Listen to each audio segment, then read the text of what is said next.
अद्भुत शक्ति, अद्भुत देशभक्ति। आज मैं आप लोगों को एक ऐसी अद्भुत कहानी सुनाऊंगा जिसे सुनकर सब लोग चकित रह जाएंगे। आप सोचने पर मजबूर हो जाओगे कि काश हम लोगों के जीवन में ऐसा होता। तो आइए आगे इस कहानी को जानते हैं। आगे भी ऐसी कहानी जानने के लिए इस चैनल को जरूर सब्सक्राइब कर लीजिएगा।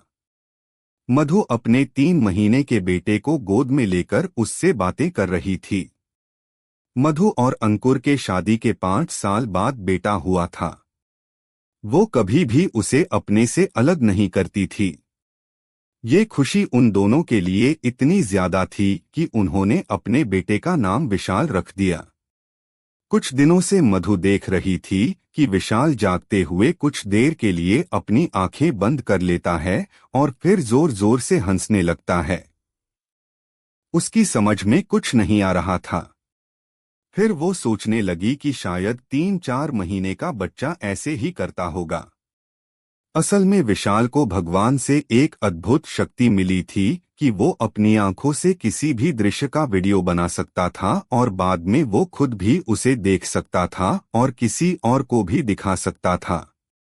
जब उसकी माँ हंस रही होती और उससे बातें कर रही होती तो वो उसका वीडियो बना लेता और बाद में उसे देखकर बहुत खुश होता। जब विशाल 3 साल का हुआ तो एक दिन वो माँ के साथ खेल रहा था। उनकी नौकरानी भी पास में ही बैठी थी। इतने में पड़ोस में से एक फोन आया। मधु ने जब फोन उठाया तो पता चला कि पड़ोस में उसकी सहेली को बहुत तेज बुखार है और वो घर में अकेली है। मधु जल्दी से बुखार के गोली लेकर उसके पास चली गई। वो बहुत जल्दी में थी इसलिए घर के लॉकर की चाबियां वही भूल गई। जब नौकरानी की उन चाबियों पर नजर पड़ी तो उसके मन में लालच आ गया। उसने लॉकर में से गहने निकाले और चाबी दोबारा वही रख दी। आधे घंटे बाद जब मधु वापस आई तो उसने देखा कि लॉकर की चाबी वो घर पर ही भूल गई थी। उसने जब लॉकर खोला तो गहने गायब थे। जब मधु ने नौकरानी से पूछा तो वो साफ मुकर गई और बोली कि मैंने तो चाबी देखी भी नहीं। वो कहने लगी कि घर में तो 2 नौकर और भी हैं और वो भी इस कमरे में आते जाते रहते हैं, तो कोई भी इनको चुरा सकता है और हो सकता है चोरी पहले किसी दिन हो चुकी हो और उसका पता आज चला हो।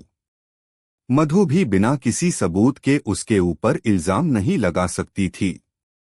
तभी विशाल अपनी तोतली आवाज में बोला कि चोरी आंटी ने की है। मधु इतने छोटे बच्चे की बात पर विश्वास करके इतना बड़ा इल्जाम नौकरानी पर नहीं लगाना चाहती थी और वो विशाल को साथ वाले कमरे में ले गई। विशाल ने अपनी माँ को उसकी आंखों में देखने के लिए कहा।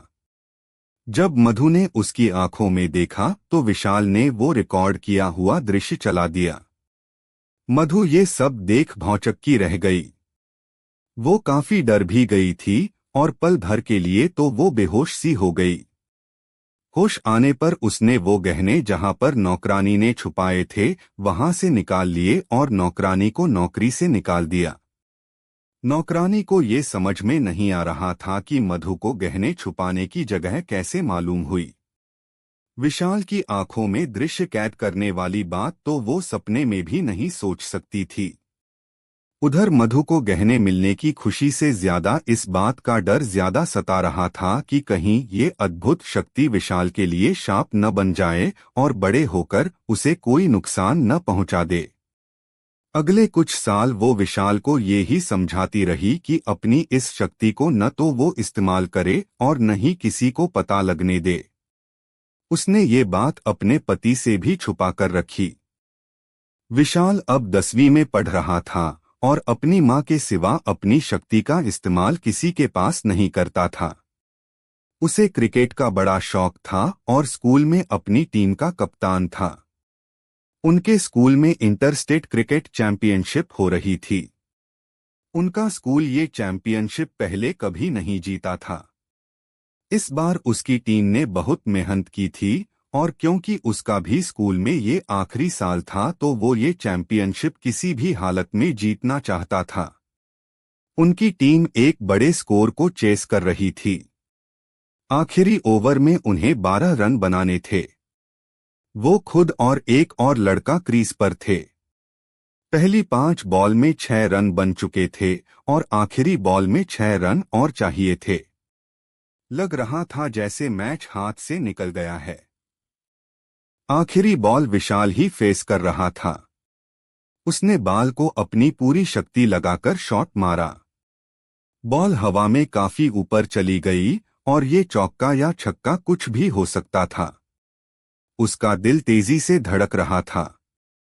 मां के मना करने वाली बात के बावजूद न चाहते हुए भी वो इस पल को रिकॉर्ड करने लग गया। बॉल बस बाउंड्री लाइन के 1 इंच बाहर गिरी। ये सोचकर कि 6 रन हो गए हैं, वो खुशी मनाने लगा, पर अंपायर ने अभी छक्का डिक्लेयर नहीं किया था। दूसरी टीम के लोग कह रहे थे कि ये चौका है। अंपायर भी काफी कंफ्यूज्ड था। वो चौका देने ही वाला था कि विशाल ने दूसरी टीम के कप्तान और अंपायर को अपने पास बुलाया और कहा कि वो ये साबित कर सकता है कि ये छक्का ही था।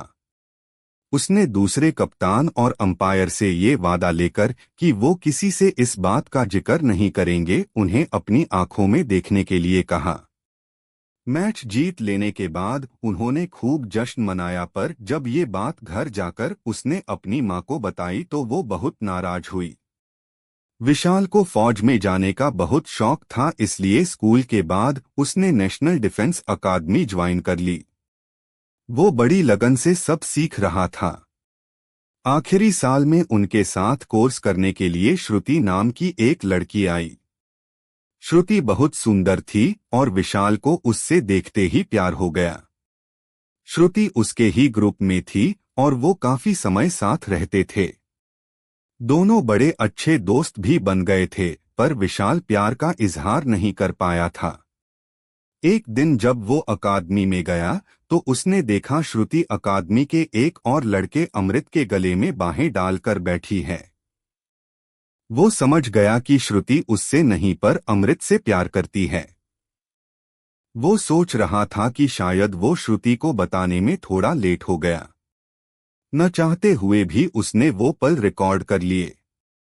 अपने कमरे में जाकर उसने वो दृश्य बहुत बार देखा और रोने लगा।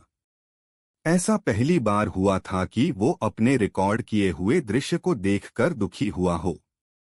अगले दिन जब वो अकादमी गया तो उसने श्रुति को ये पता नहीं लगने दिया कि श्रुति ने उसका दिल तोड़ा है और उससे वैसे ही बात करता रहा जैसे कि पहले करता था। कुछ दिन बाद जब विशाल मार्केट से कुछ लेने जा रहा था तो उसने वहां अमृत को देखा। वो किसी दूसरी लड़की के साथ था और दोनों एक दूसरे को किस कर रहे थे। विशाल ने वो दृश्य रिकॉर्ड कर लिए। वो नहीं चाहता था कि श्रुति को कोई धोखा दे। वो हमेशा यही चाहता था कि श्रुति उसको चाहे न मिले पर खुश रहे।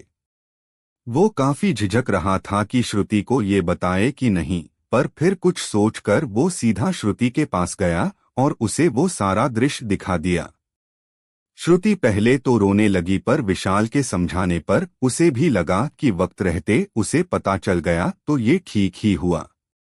धीरे धीरे दोनों में नजदीकियां बढ़ती गईं और अकादमी से निकलते ही दोनों ने शादी कर ली।